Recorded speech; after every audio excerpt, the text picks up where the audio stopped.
Chrome ब्राउजरमा धेरैलाई समस्या आउँछ एकाउन्ट स्विच गर्न।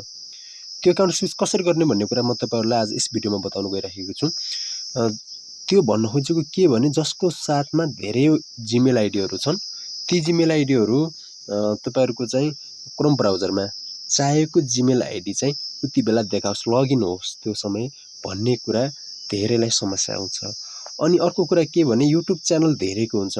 क्रोम ब्राउजरमा गएर हामीले धेरै सेटिङहरु गर्नुपर्ने हुन्छ। युट्युब च्यानल स्टुडियो भित्र जानुपर्ने हुन्छ क्रोम ब्राउजरमा धेरै कुराहरु गर्नलाई या भिडियो अपलोड गर्नलाई, अन्य कुराहरु मोबाइल फोनबाट।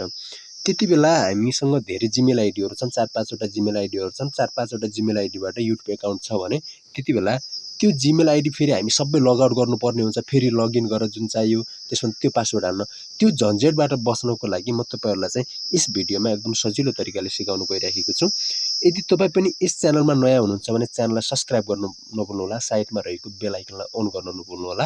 यस्तै नयाँ किसिमको भिडियोहरु पाउनको लागि। अब जाउँ क्रोम ब्राउजरमा। क्रोम ब्राउजरमा गइसके भन्दापछि तपाईले चाहिँ युट्युब सर्च गर्नुभयो। युट्युब सर्च गरिसके भन्दापछि अब यसमा मलाई यहाँ म देखाउने छु मेरो 2-3 वटा जीमेल आइडीहरु छन्।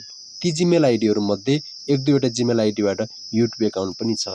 अब मलाई जुन च्यानलमा जानु छ त्यो च्यानलको जीमेल यसमा लगइन हुनुपर्ने हुन्छ, किनभने युट्युब च्यानल त एउटा जीमेल आइडीबाट लगइन बनेको हुन्छ। त्यतिबेला यो समस्याको झन्झट हामीले चाहिँ यसबाट बच्नको लागि एकदम सजिलो तरिका म तपाईहरुलाई सिकाउन गइरहेको छु। तपाईहरुले चाहिँ यो काम आफ्नै मोबाइल फोनबाटहरु गर्न सक्नुहुन्छ। अब खुलिराखेको छ, नेटको समस्या अलि स्लो भएर हो हैन।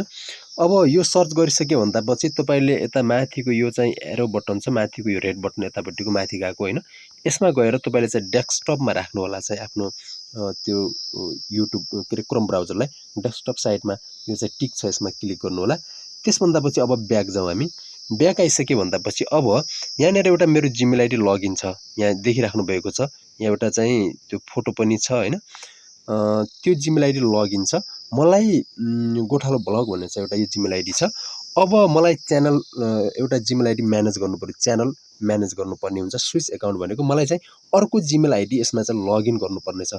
कि त मैले चाहिँ यो जीमेल आइडीलाई गएर चाहिँ लग आउट गरेर फेरि नयाँ जीमेल आइडी लगइन गर्नुपर्ने हुन्छ, किनभने त्यतिबेला हामीले धेरै पटक पासवर्डहरु फेरि हाल्नुपर्ने, फेरि गर्नुपर्ने हुन्छ।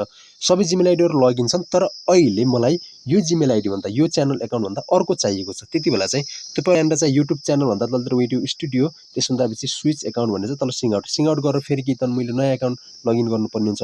त्यसो नगरेर सिधै अर्को जीमेल आइडीलाई लग आउट नगरेर यसलाई अर्को जीमेल आइडी सिधै ल्याउनको लागि स्विच एकाउन्टमा क्लिक गर्नु होला। स्विच एकाउन्टमा क्लिक गरिसके भन्दापछि यहाँ तपाईहरुले चाहिँ तल गएर यहाँ देखिराख्नु भएको छ, यसको तल गएर अरु मैले चाहिँ जीमेल आइडीलाई फेरि यहाँ चाहिँ के गर्नुपर्ने हुन्छ त ल्याउनु पर्ने हुन्छ। जस्तै मानौ यहाँ चाहिँ रोशन अर्को चाहिँ तल्लो एउटा चाहिँ छ, यसमा चाहिँ यही जीमेल आइडीलाई ल्याउनु पर्यो। माथिल्लोको गोठालो चाहिँ ब्लग जीमेल आइडी हो, तल्लो चाहिँ अर्को रोशन टेक्निकल टक भन्ने चाहिँ एउटा चाहिँ त्यसलाई मैले ल्याउनको लागि यसमा क्लिक गर्नुपर्ने हुन्छ। यसमा यसरी क्लिक गरे भने अब यहाँ देख्नुहुन्छ तपाईले चाहिँ मेरो अर्को जीमेल आइडी चाहिँ लगइन भएर आइसकेको छ। यस्तै नयाँ धेरै जीमेल आइडीहरु छन् भनेपछि तपाईहरुको तल त्यहाँ चाहिँ अरु पनि देखाउँछ, किनभने मेरो अहिले 2टा मात्रै छ। 2टा भएको कारणले गर्दा 2टा मात्र देखायो, किनभने अहिले देखिराख्नु भएको चाहिँ यहाँ फोटा आइसकेको छ। यसमा क्लिक गरेर तपाईले चाहिँ आफ्नो च्यानलमा आफ्नो चाहिँ जीमेल आइडीहरुलाई चाहिँ यसरी म्यानेज गर्न सक्नुहुन्छ, स्विच एकाउन्ट गर्न सक्नुहुन्छ। तपाईले चाहिँ एउटा मेरो अर्को चाहिँ यहाँ च्यानल देखिराख्नु भएको छ माई इन्फर्मेसन गाइड, यसमा गएर मैले चाहिँ क्लिक गरे भने फेरि यो चाहिँ लगइन यसरी चाहिँ अटोमेटिक यहाँ आइहाल्छ। भिडियो मन परेमा भिडियोलाई लाइक गर्न नभुल्नु होला। यस्तै नयाँ भिडियो पाउनको लागि च्यानललाई सब्स्क्राइब गर्नुपर्ने हुन्छ र साइडमा रहेको बेल आइकनलाई पनि अन गर्नुपर्ने हुन्छ। तपाईहरुले यसरी आफ्नो जीमेल आइडीलाई चाहिँ क्रोम ब्राउजरमा चाहिँ स्विच गर्न सक्नुहुन्छ। स्विच गर्यो भने हामीले चाहिँ फेरि लग आउट गर्नुपर्ने हुँदैन। एकदम सजिलो तरिकाले तपाईहरुले स्विच गरेर त्यो चाहिँ युट्युब स्टुडियो क्रिएट स्टुडियो भित्र गएर तपाईले चाहिँ च्यानललाई सेटिङ या धेरै कुरा गर्नुपर्ने भएकाले या हेर्नुपर्ने भएकाले सजिलो झन्झटबाट बच्नुहुन्छ। र अर्को चाहिँ जीमेल आइडी फेरि अर्को जीमेल आइडी ल्याउनलाई पनि यसमा चाहिँ तपाईहरुले चाहिँ त्यो काम पनि गर्न सक्नुहुन्छ। थ्यांक यू, धन्यवाद।